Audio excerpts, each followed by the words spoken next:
What's going on, everybody? RJ Ochoa here from SB Nation's bloggingtheboys.com. Hope all is well wherever you are. Hope you're happy, safe, healthy. Want to wish you a very happy Tuesday. It is July 22nd, 2025. And as that is the case, the Dallas Cowboys practiced football. We have a lot of football things to get into, which we do each and every single day here on the Blogging the Boys YouTube channel and all across the Blogging the Boys universe. So make sure you're checking out bloggingtheboys.com 24/7, 365 for fantastic written analysis from myself and, of course, our talented Blogging the Boys staffers. That's bloggingtheboys.com, SB Nation's home for Dallas Cowboys content. I'm here, obviously, all the time on the Blogging the Boys YouTube channel in our live videos, our pre-recorded videos, our YouTube shorts. I'm also all over social media, X, Instagram, Threads at RJ Ochoa, TikTok, rj.ochoa. You can find my LinkedIn page if you want to follow me there, see my corporate self. If you want to like my Facebook page, you can do so as well.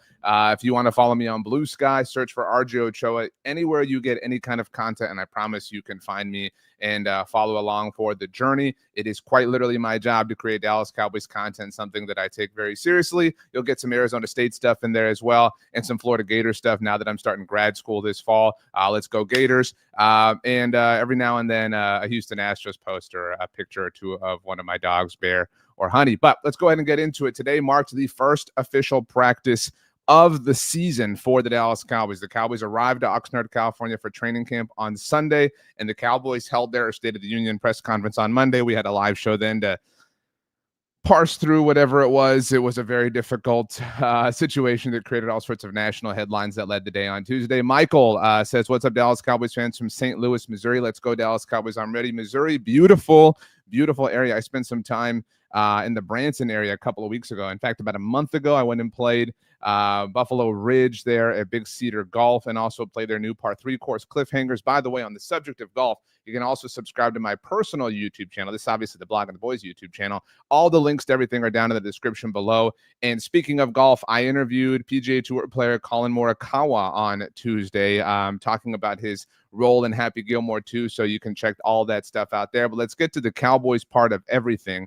Now, we're going to go in chronological order. So what you're looking at is the Blogging the Boys Twitter feed, X feed, whatever you want to call it. And this is starting as practice began. So you'll see some tweets, some embeds, obviously from the fantastic people and members of the local media there in DFW who cover the Cowboys. So everybody we're going to show you, you should absolutely be following, and then some. If you're or you know of a Cowboys content creator, please let us know. Blogging the Boys, we want to amplify everybody that we can because it is the most wonderful time of the year, and there's all sorts of people churning out great Dallas Cowboys content. So here's Joe 10 for Dak Prescott. Kind of crazy to believe that that's kind of crazy that we're at year number 10 here. I don't know if you can hear that audio, but I'll make sure to silence it. So in case you couldn't hear me over the audio, year number 10 for Dak Prescott. That is absurd. Micah Parsons was present and accounted for, and as you can see, we said pay him or else. So Micah Parsons did participate in practice in the sense that he showed up, and we can get this John Machota tweet. John Machota, The Athletic, one of the best follows that there's ever been in Cowboys media. Micah present, wearing a helmet, no pads for the Cowboys in case that isn't obvious. This is just practice number 1. It'll be about a week before pads go on. And you know, when this happened, Brian Schottenheimer said this morning on Tuesday morning in his press conference, lots of press conferences, press conference season, he said that Micah Parsons was going to be a part of practice, and we obviously didn't know.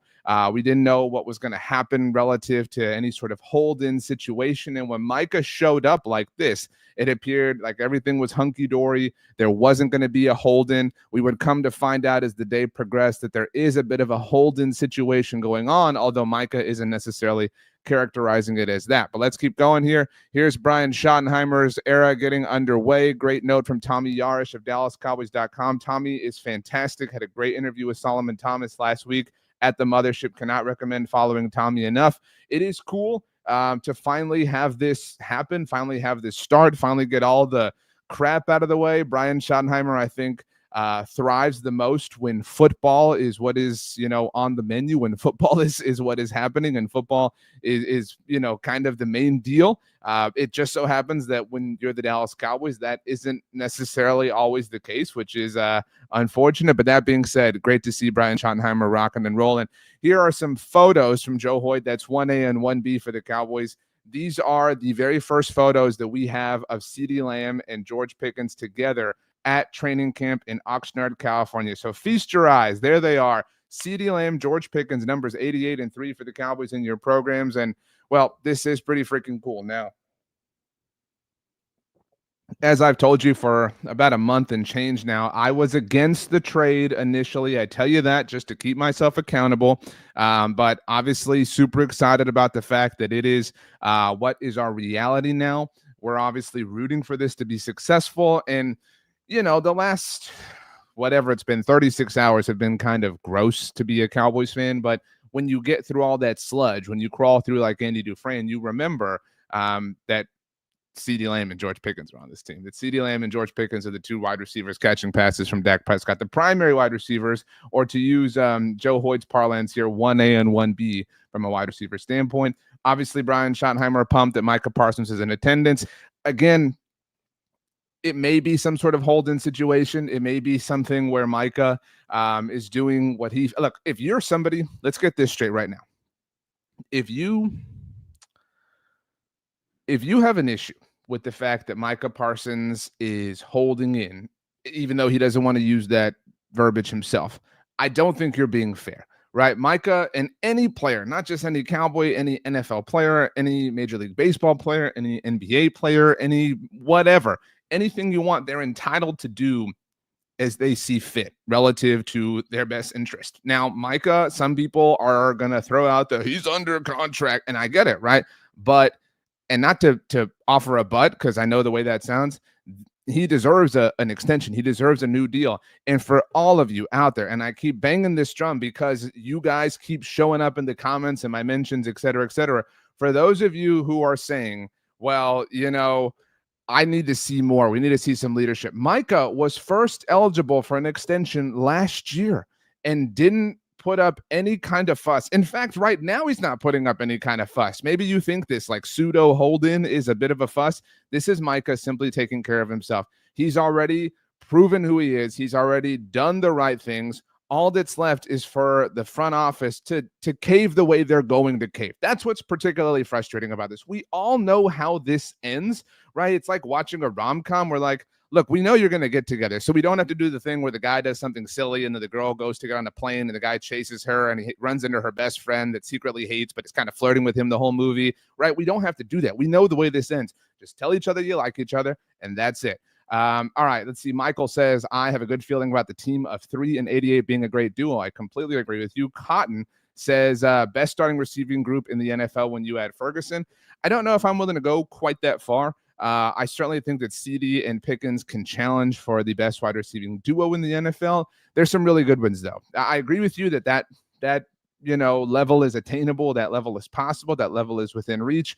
But we've seen one practice at training camp between these two, or with these two on the same offense, and it wasn't even a padded practice at that. But that being said, it is still exciting. Let's get back to looking at some stuff from camp. Here are some more videos. Again, George Pickens, CeeDee Lamb, that's going to be what everybody wants to see. Music at practice. Now, I'm going to make sure that you don't have this dominating me, but this is a thing. Now, look, I think highly of what Mike McCarthy accomplished with the Cowboys. I'll put my cards on the table there so that you don't feel like I'm just whatever. That being said, there were some things about Mike McCarthy that I feel like everybody did not like, or some people did not like. That's not to say that made him an automatically horrible head coach, but there were some things that he accomplished and did very well and that I believe he deserves credit for.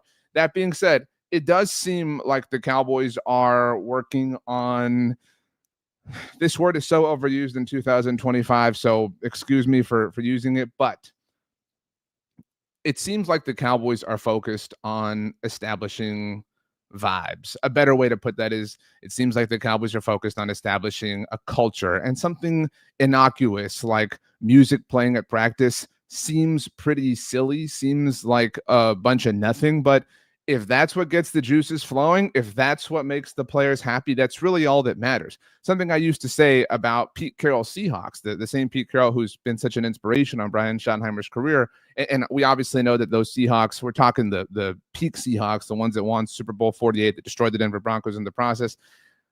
What I used to say about them was that all 53 players in that locker room, you could convince them that the sky was orange. And to them, if the sky was orange, then the sky was orange. That's all that mattered, was that the 53 players in the same locker room all believed that. And I think that we're starting to see, the first, bricks of that foundation being laid by Brian Schottenheimer relative to this team. He's starting to put together the bare bones, the foundational level. The frame isn't even up yet, but he's putting all that down for another group of 53 players, relatively speaking, metaphorically speaking, to believe that the sky is orange. So that's to me what music at practice kind of symbolizes. But, I digress. All right. Let's get back to tweets and posts from practice. As Jane Slater, friend of the show, notes, energy is a good thing. Now, it's a first practice, right? It's a very different thing to have energy on your first day when everybody's out there for the first time, and also a very different thing on your last day in Oxnard when things are a little bit more sleepy. So we'll see how this ultimately progresses. But this was the first indication that Micah Parsons was offering some sort of hold-in. As you can see, ESPN's Todd Archer noting here that Micah was participating, but in this particular drill was only holding the tackling dummy. And for anybody out there who's wondering, why is he even doing this? Like, what's going on? I don't even understand what a hold-in is. Well, some players across the NFL, when they're in situations like this, they like to hold out. They like to not show up. They think that sends the message that will help their case. We've obviously seen players across the NFL this year do that. Trey Hendrickson in Cincinnati, Terry McLaurin in Washington. Relative to the Cowboys, CeeDee Lamb held out last year. Zeke Elliott famously held out, right? Like, that happens from time to time. A hold-in is when a player shows up and therefore is not subject to being fined because they're present and accounted for, but they have, and I'm not accusing anybody of making up an injury. They have an injury, or they have a thing, or they have something that is inhibiting them from taking place in the full physicality of practice. And the reason for this is so that they don't get injured. They don't, hurt themselves. Because imagine if you're that close, if you are right near the end of the proverbial tunnel that Andy Dufresne is crawling through, and you get hurt right there, and then you don't have a chance to get paid. Nobody wants that for anybody. So this is why this is kind of you hate to put it this way, but the best of both worlds. Sweet Zeke says, worried about our one tech. Mozzie needs to step up. Yeah, Sweet Zeke, that's been the case for 3 years now. And I don't know. I'm worried about that too. Like, if there are some places on the roster that are cause for concern, I think that one tech is definitely one of those.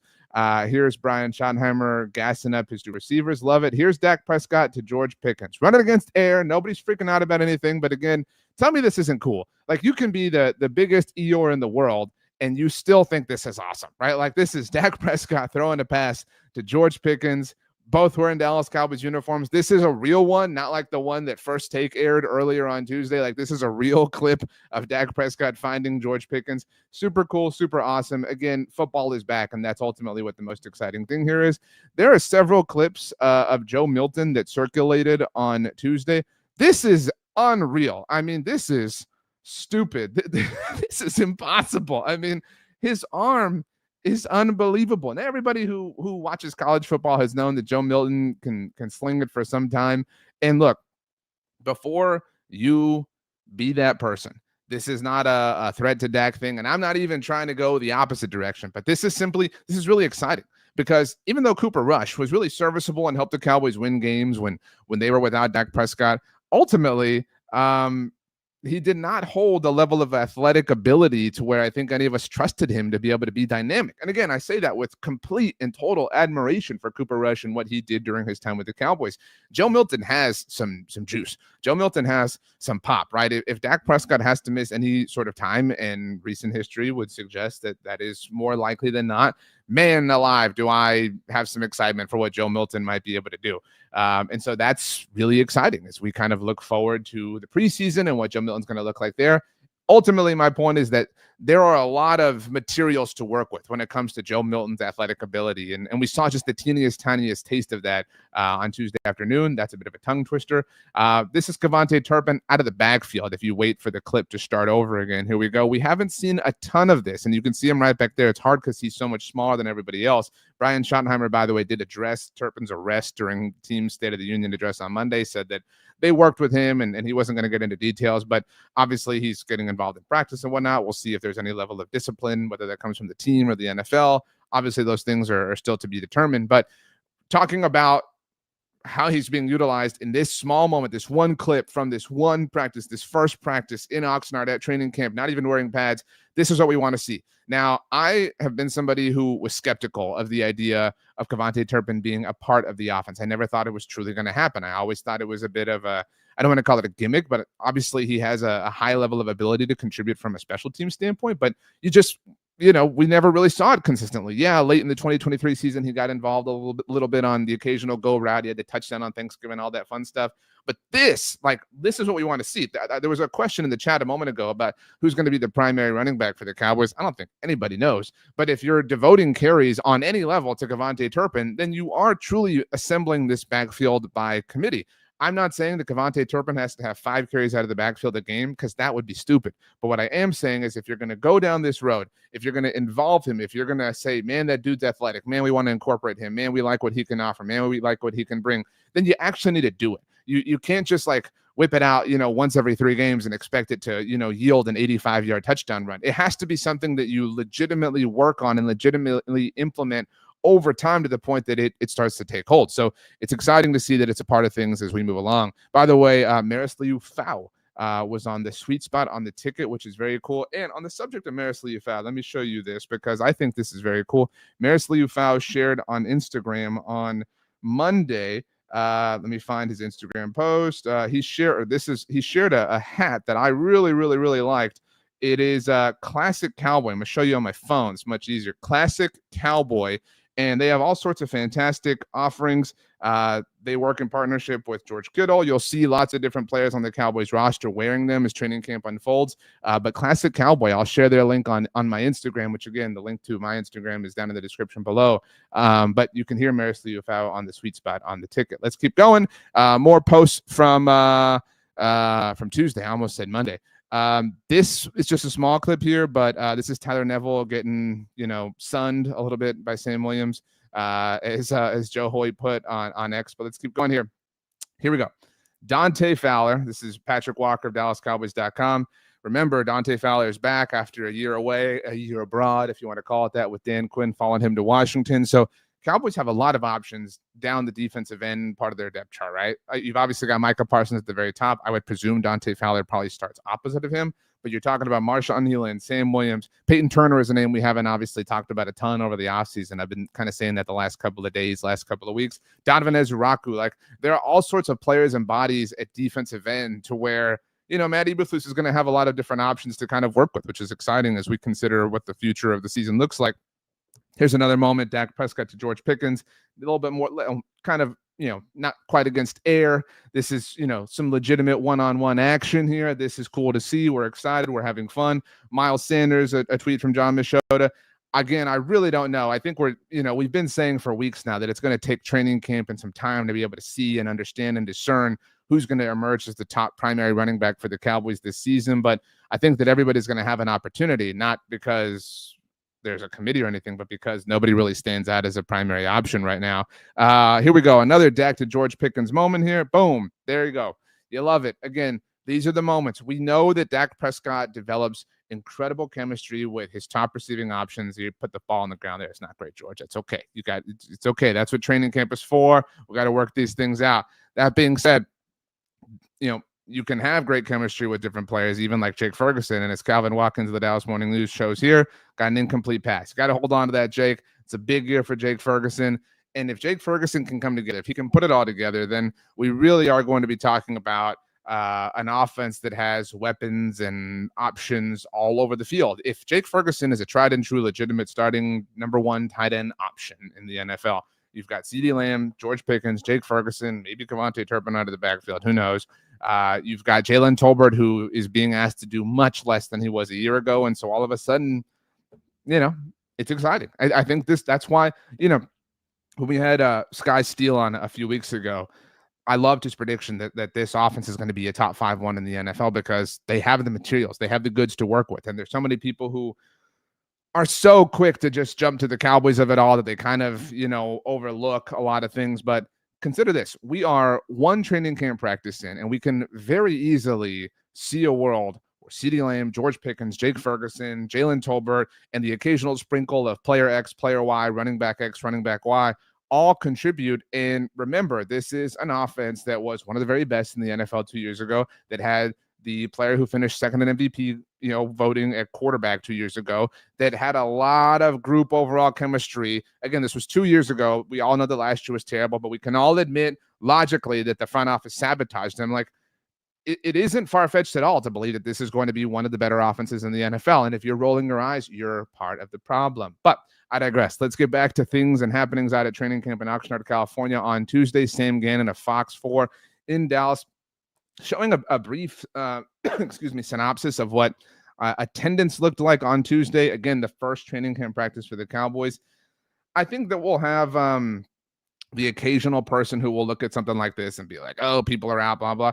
I think it's fair to look at last year and know, and there was a great story that Joe Hoyt wrote in the DMN about this a couple weeks ago. Last year's attendance legitimately was lower for the Cowboys. And I don't think Sam is stirring the pot at all here. Sam is great. All her work is awesome. But that being said, I think that this is more representative of, it was the middle of a Tuesday. And look, if the first padded practice looks like this, hey, I'll walk there with you. I've got zero issue disparaging the Cowboys. But I think that the low attendance in this particular case is more reflective of the day and time that it happened. If it's an afternoon practice, it's a little bit of a different story. Again, if it's a weekend, obviously, et cetera, we'll see what it looks like this weekend. This weekend is when the NFL is hyping up their Back Together weekend, which started in 2020. I think it was 2020. It might have been 2021 when it started. But either way, I would imagine this weekend it's going to be swarming with people. So I wouldn't freak out about that. Johnny Boy RM, great to see you, says Ferguson and others outside of Lamb and Pickens will only perform if the O-line makes a significant jump this year. I would say that they will perform. Obviously that everything hinges on that goes without saying, but ultimately this thing kind of goes as Dak Prescott goes, which, and again, you can make the argument, that's what I was kind of, where I got cyclical in my mind, is as you can make an argument that Dak Prescott only goes as the offensive line goes. But I believe in this offensive line being enough to allow the offense to achieve legitimate levels of success. And so that's why I think its ceiling is a top 5 unit. You hesitate to say like this could be the best offense in the NFL just because you don't know what that looks like. And some of that is circumstantial and games and how they're going and flows and back and forth. But they have all of the necessary tools. But to your point, Johnny Boy RN, who's one of the best people who checks out our content here, that's one of the, if this were a house of cards, whatever, the offensive line is like one of the main points at the very bottom. I agree with you in that sense. Let's throw up another tweet from Bach Lombardi. Bach is the man. Everybody check out his YouTube channel. He's awesome. Very, very, very, very, very, very top level Dallas Cowboys analysis. Noting here, there has been a shift or motion on 90% of the plays I've seen so far. I'm a cry. Joe Milton got a cannon too. Look, there's a great quote. Now, look, let me put it this way. We all, as football fans, get excited about the idea of the utilization of motion. And we have heard Brian Schottenheimer talk about how motion is going to be a part of his offense.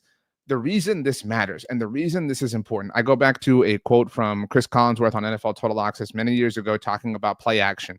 And he said, and I agree with him, that play action is effective regardless of how you're running the ball. You don't have to set up the pass with the run and all this stupid stuff. And what Chris Collinsworth noted was it isn't about setting up the run. It's about the player's reaction. It's about another variable. It's about another thing to think about. It's another thing going on. It's another, thing floating in the distance that you have to account and allot for. And that's part of why motion matters. And so, Brian Schottenheimer, you want to utilize motion on every single play? Dude, please. Yes, sir. You better be doing it because it is something. It is an extra thing. Even if it's a tall tiny, minute, microscopic thing. It's another thing that opposing linebackers and defenders and safeties have to be keeping their eyes on. And that one moment that they're keeping their eye on that piece of motion is when you hike the ball and when X, Y, or Z happens. So hell yeah, do we want to see motion on a play in and play out basis. So that's what's awesome to see. Let's keep going here. More highlights and notes from camp. Here's CeeDee Lamb by way of Calvin Watkins of the Dallas Morning News. Again, look, I know it's camp. I know it's the first practice. I know it's not a big deal. But seeing Dak Prescott throw passes to CeeDee Lamb, like, holy crap, it is super awesome and it is super fun. I'm excited. I know you are. Here's Joe Milton once more, courtesy of Calvin Watkins. I mean, this dude's arm is just stupid. I mean, like, this is unbelievable. We've got some refining to work on here. There's no question about that, right? He's obviously got some work to do, but that's what's exciting. Brian Schottenheimer is the new head coach, new offensive play caller. Joe Milton is in his second NFL season. Like, here, Shotty, here are the ingredients. Make something wonderful. Make something great. You have some clear talent to refine and mold as you see in your image, and Joe Milton certainly has that to offer in spades. Here, this was crazy, I thought. Shout out to Nick Harris of the Fort Worth Star-Telegram. Nick is awesome, amazing for Dallas Cowboys news, analysis, coverage, etc. Got this on video. This is Marshawn Kneeland, second-year, second-round pick of the Dallas Cowboys, dropping back, big man dropping back right here, and Dak Prescott just had a whoopsie. Dak Prescott, it's hard to tell, but it doesn't look like he sees him. I mean, based on that ball placement, I know a lot of you will have a field day to that. That's Dak. That's Dink and Dak. We've all heard your jokes. You're not clever, I promise you. That being said, good on Marshawn Kneeland, man. I mean, that was pretty sick. This would have been a pick six, obviously, in a real NFL environment. It's practice, so whatever, but super cool, super awesome moment. The first interception of training camp belongs to second-year, second-round pick Marshawn Kneeland. My man. Here's Dak to CeeDee Lamb. We've seen that enough already.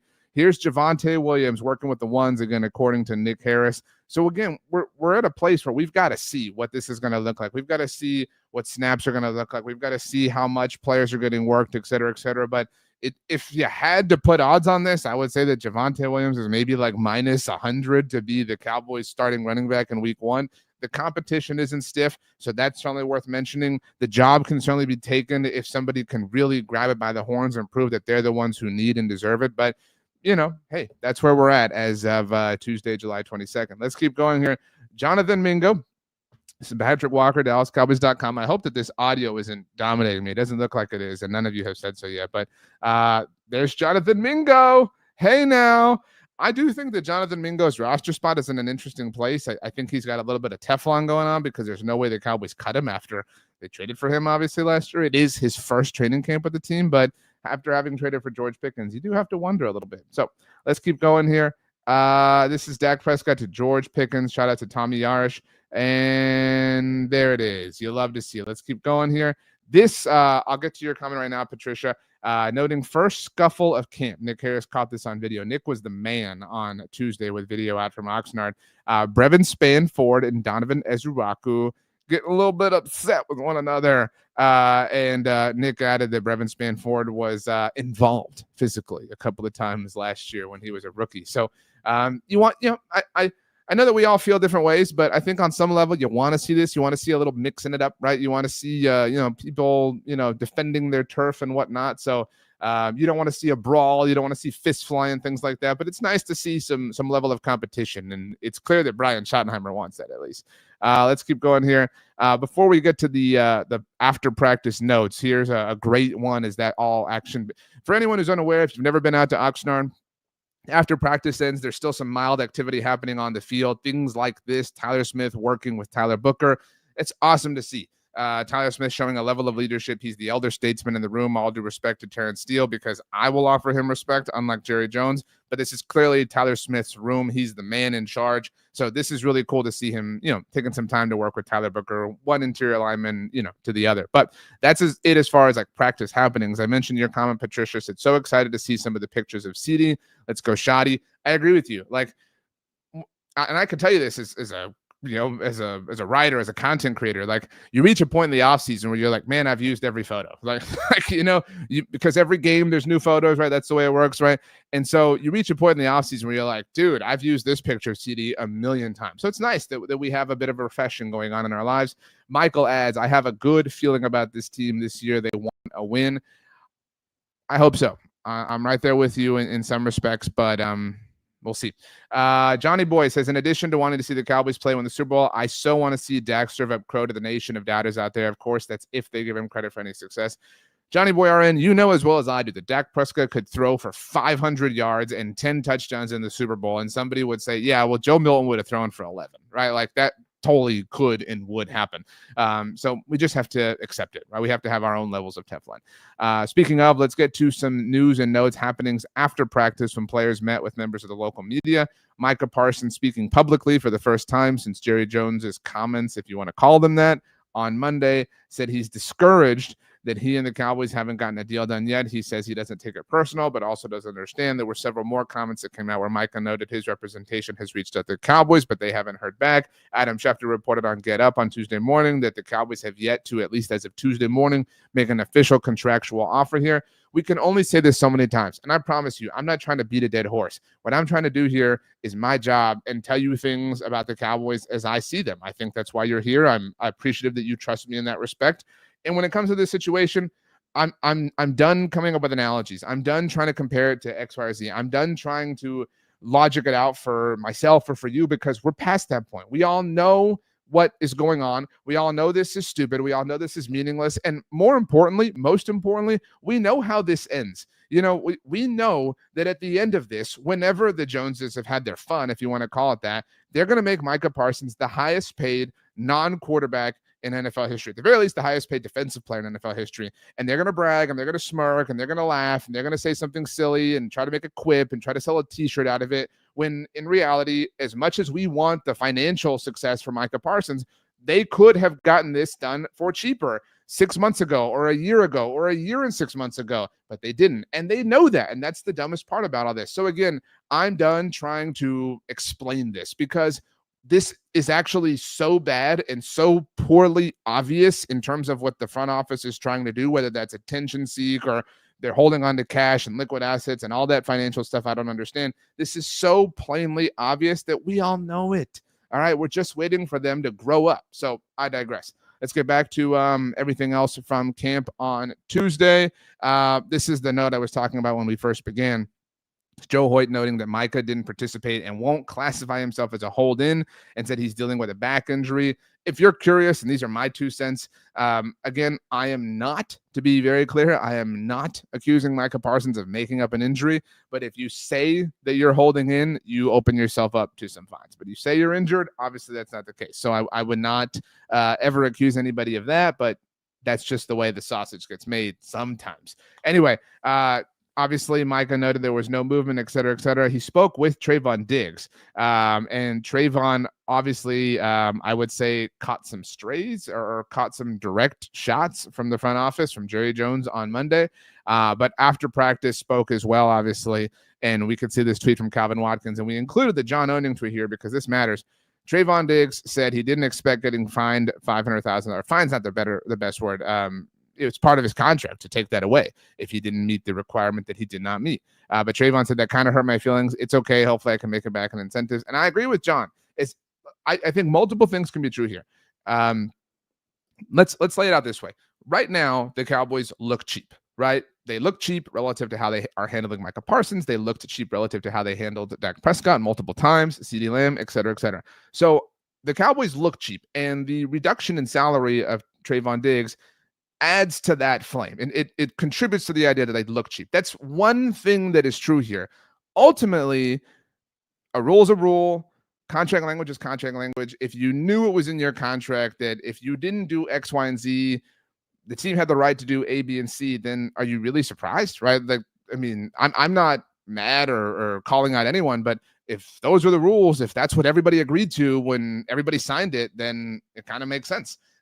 So in that respect, I don't think the Cowboys are in the wrong. It does contribute to the notion that they look and appear to be cheap, but from a principle standpoint, they have a lot of ground to stand on. That being said, let's get back to other things to tie up what happened on Tuesday, and that's about it. I mean, it was a good first day of practice. It was a good thing starting for the Cowboys. It was a good way to get some football activity happening, some football juices flowing, so that all this contract stuff can go away. And that's what we want. We want the best for Micah. We want him to get paid a ridiculous amount of money. We want the Cowboys to have success, right? None of us are cheering for the front office's downfall here. What we want is for this to be done so that it doesn't have to be a conversation, so that Micah can be happy and you can be happy and we can all sing songs around the campfire and it can just be normal. Just be a normal team. Just have the only thing that matter be football. That is what we're asking. It's quite frankly what we've been asking for a very long time now. But I ask for that all over the place. Social media, X, Instagram, Threads, TikTok, Blue Sky, LinkedIn, Facebook. You can find and access my content anywhere. Down below are the links in the description for you to check out. Obviously, down below, a little bit down below right here is the link or the button to subscribe to the Blog on the Boys YouTube channel. Please do so. Daily stuff, live shows, recorded stuff, shorts, all sorts of things, talking about, discussing, analyzing the Dallas Cowboys, because that is my job, to be here for you, and I take it very, very, very seriously. I'm enormously blessed to have it. My name, in case you forgot it, in case you did not know, is RJ Ochoa, and I love you very, very, very much. The Dallas Cowboys are officially underway in Oxnard, California. It's official in the sense that it's not just a press conference happening. It's not just that they reported. They actually had a practice. There's another one coming, and another one, and another one, and another one. It's football season, and I'm so excited to share it all with you. Thank you so much to everybody for hanging out, for giving us some of your time. I love you. I appreciate you, and I hope you have something delicious for dinner, and I will see you next time.